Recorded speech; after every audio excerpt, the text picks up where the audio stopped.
wonderful. So let me give you an example of how this works. We have now, and many of these programs, so these are programs designed around service and service opportunities. We have a program we call the Yale Alumni Service Corps.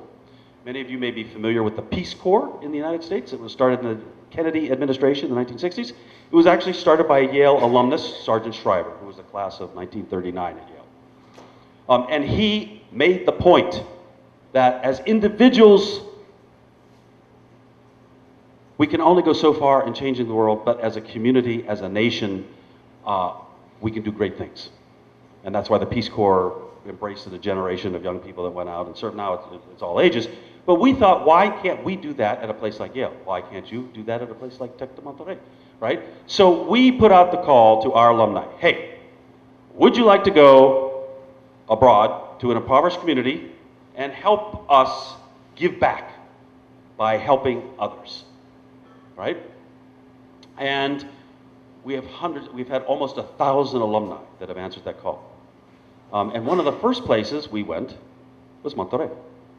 And not because you are an especially impoverished community. I mean, this isn't like going to Africa or India or someplace. But we had a strong partner here in Tec de Monterrey, in particular the medical school. And there are pockets of very impoverished people, as you well know. Our first visit here was to Alonso Real, in that community out there. So let me show you the video of our team coming here to Monterrey. You will recognize some of your students. They were involved in this program. We also had some of the students from Prepatech who came and served as translators. We went to Alonso, I don't know if you know where it is. It's on the outskirts of town. It's about 45 minutes an hour away, yes? Alonso Real, yeah. And we set up, through the help of Tec de Monterrey, we set up big tents in the middle of the town. It's not really a town, but in the fields, right outside the school. And we did 5 things in the community. We had about 150 alumni and their families come. We stayed at the Gran Sierra Hotel because they gave us a great deal and they wanted publicity, right? It made some of our people uncomfortable because it was difficult to work in poverty during the day and then come back to luxury at night like that, but that's another issue altogether. At any rate, we did 5 things in the community. We had a medical team, and we screened. We saw 1,000 patients over the course of the week. And of course, they don't have medical services out there, and you know, there's only so much you can do, but we had a number of ophthalmologists. You lent us your truck to go out into this community. In fact, we had 2 trucks. I don't know where the second one came from, but you'll see it in the video. So we did a medical screening clinic. We did public health lectures. You will see a group of our alumni. They went around the town and they showed, especially teenage boys, how to put condoms on bananas, right? The whole point being, use them, right? We taught in the local school. So we had about 50 of our alumni that taught these kids painting, taught them drama, they did a play, taught them photography. We had alumni donate 30 cameras and we put them in the hands of these kids. So anything our alumni wanted to teach, they could teach. We also did English and math and those traditional things, but the kids were really interested in. We taught karate. We taught yoga. Wait till you see the yoga. We also coached sports. So this was chaos at first, but we organized a tournament and divided all the kids into football teams, football teams. We also took them to play basketball. We played frisbee. We brought a lot of frisbees. And for some, we actually started playing baseball. And we gave them baseball bats, and you know, obviously they didn't have them out there, but we started doing that. You'll see some of that. We did small business consulting. So we had a number of our business school alumni and other people with experience in business, and we sat down with the local entrepreneurs or trade people, right? A bicycle repairman, a clown troupe. I didn't know this part of the culture, but the clowns go and they entertain at the, what are the girls? What age is that? 15. 15. Okay, so the clowns came and performed for us, and they wanted to help because they couldn't make money, and we helped them, you know, determine how they price their I mean, but all kinds of things. You'll see part of that. And it's a very successful part of the program, by the way. And what else did we do? Oh, then we did things like we brought the Yale concert band. So we had 80 students from Yale University. It was really quite the scene because they pull up in the buses. Now you can imagine in a very poor place like Allianz Real, these big motor coaches pull up. and the Yale band comes out in tuxedos. And playing instruments that these kids have never seen. And the kids got to go up and touch the instruments and play, and I mean, I have never seen so many people gather in one place. It was quite the spectacle. But in other words, we were giving the people of Alianza a window. We were allowing them to peer out to another world, right? And to make new friends. Here it is.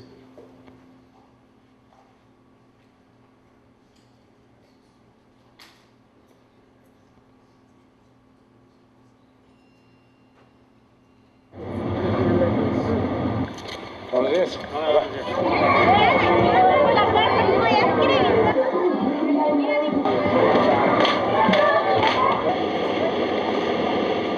Well, I've been helping with the construction crew, cement work and a little just hauling lumber and cinder blocks around. It's great to be able to help other people, especially when soccer's involved. The keyword was fold, so doblar was repeated many, many times. I was hopeful that yoga would be fun and fascinating to people, but I didn't realize how much to heart they would take it. A group of us have been part of the business consulting group, and we've been working with a group of very motivated entrepreneurs. We've got a beauty salon owner, we've got someone who makes pastelitos, we've got a doll maker, bicycle repairman, someone who makes t-shirts, and we've even got a group of clowns. I was placed in one group, but I've pretty much been doing art, I've been translating for doctors, I've been doing intake, I was in pharmacy, I've been teaching English, I taught math one day. So it's really, I mean, they keep us busy, but it's really fulfilling. Like, I feel like I'm helping, and that's the point of coming here. I was in divinity school in the late 60s, and in some ways this is sort of a deja vu, because the late 60s were a time when, you know, we were silly enough to think we could change the world by going out there and organizing people and doing projects like this. I want to see if this is what I want to do, serve the world, and this is really part of my education now. These were Yale when I first decided to become a lawyer, it was really to do some good in the world. And somewhere along the line I got sidetracked, where most of the work that I have done has been for corporate America. As I'm starting to slow down at work, I'm looking for more and more opportunities just to give something back. To see that we have a new generation of kids that have that same kind of sort of wild energy, that's been a wonderful thing. I love the intergenerational part of it. I have enjoyed very much doing family medicine, which is something that I haven't done in 40 years. Open, abrir, right? Abrir la boca. Was that patient, does she know she has diabetes? The one you just says, oh. All week I have been seeing a lot of patients, a variety of everything from sore throat, upper respiratory infection, gastric reflux.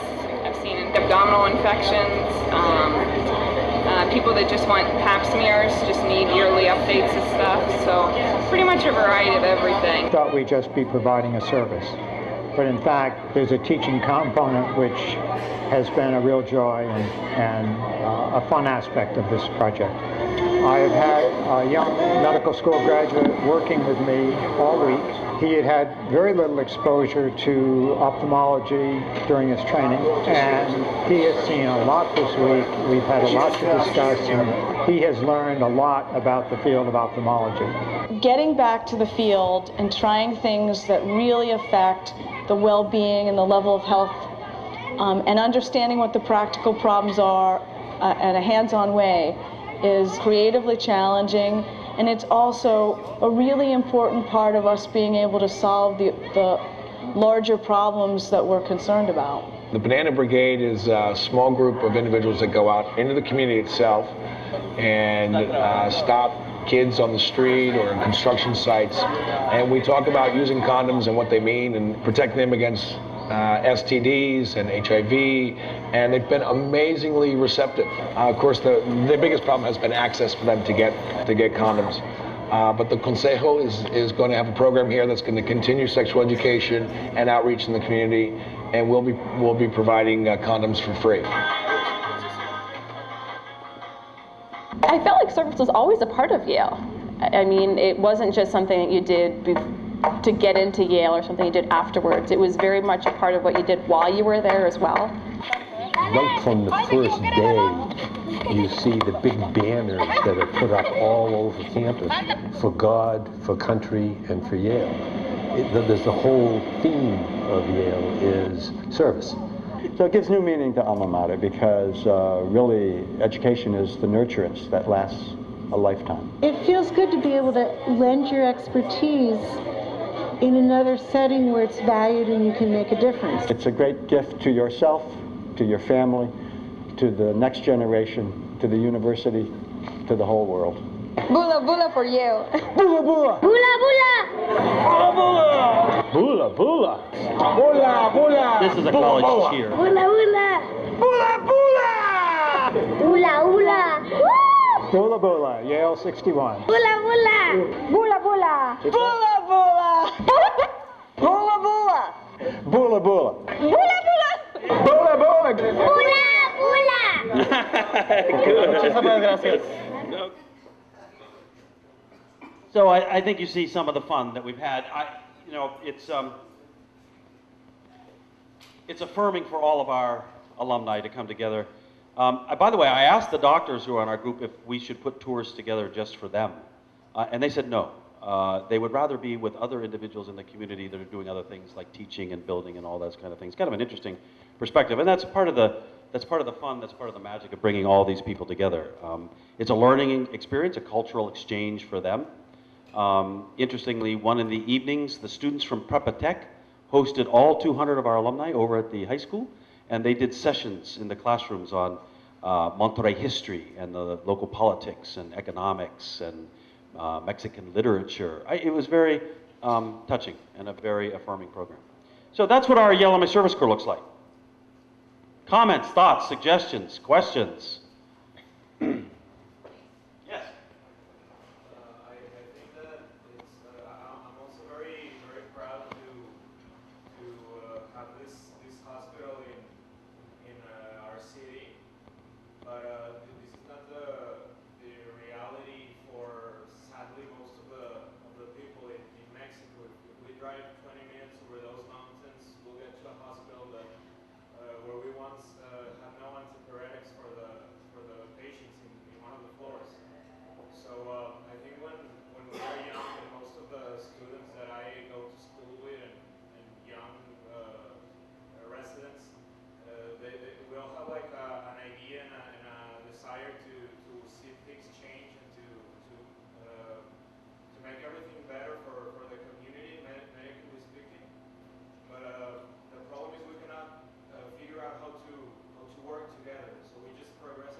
So one of the criticisms of programs like this, at least in the United States, is that we are accused of being voluntourists, right? We travel someplace, drop in just for a week, do good, and then disappear. And we take that criticism very seriously. So it is our goal and mission to build sustainability into these programs. And we do this in a number of different ways. Because burnout and cynicism is real possible here. Now, I'm going to use Africa as an example. We were actually here 2 years in a row. We were inspired by your medical school and the fact that your students take a year off for service. I mean, you saw a lot of your med school students in this. A couple of them were going bula bula. And they had a good time. But we stopped coming here, unfortunately. The State Department warned against our alumni coming in big groups because of the violence here and the problems that you had. And we're still not technically supposed to be back in. You know, as you well know, many foreign universities canceled their students coming to Monterrey Tech. You lost how many students? How many? I mean, it was a huge loss. Yeah, hundreds and hundreds of students. You know, 10% of your student body. About 10% of your student body, largely the foreign students, were not allowed to come here. So we're still not able to get back in. We hope to get back here because one of the ways at proving that we're not volunteers is building relationships like you. I mean, we hope to send students into these communities, Yale medical school students, right, or other alumni that want to get involved. But let me use an example. I just got back from Ghana in Africa. Last summer we had 175 alumni, families that went and did the same thing in an African village. And here's what we did to help make it sustainable. We pursued connecting the dots, as I said earlier on, with other NGOs, other colleges and universities in Ghana, other agencies, even like the church. And so in this poor African village, we now have professors from Cape Coast University that commit and continue to meet with the women trade associations that we put together, the kenke makers, the hairdressers, the seamstresses, the bakers. That work continues now. We were there last August, the work has continued. Unite for Sight, an NGO that visits communities with ophthalmologists, is now on the quarterly rotation here for this community. We bring them in. We worked with a local organization called AFS, American Field Service International. That's an exchange program. They now bring volunteers from around the world to come in and work in this community in service projects on an ongoing basis. So these are the kind of things we find a place where we're going to focus, and then we work hard to bring other organizations. Because we are Yale alumni, we represent many different disciplines. We have so many connections, right? That's part of being a successful alum. If you are still a student, when you get out in the real world, you will have amazing connections. You will know other accomplished people. And that's the charge. Go out and bring other accomplished people and figure out how we can approach these problems with other NGOs, other educational institutions. And yes, in the case of Ghana, we got the attention of the president of Ghana, and he visited our village, right? I mean, we're focusing on the problem. It's building awareness into this. So that's one of the ways that we continue this reach without the cynicism, without the burnout, right? Without the, I mean, as doctors, you know, in your service, you're going to go into the field and you're going to be overwhelmed. You're going to be at not only the poverty, but the inability of our society to meet the needs of these people, right? It's the same to a certain extent in the United States. You know, it exists everywhere. So what are we doing? As doctors, as individuals, we can get burned out. In a larger community where we can focus on the problems, maybe there are other answers. We have to have hope, right? We have to draw attention to this. We have to build awareness. And in the meantime, build community among our alumni.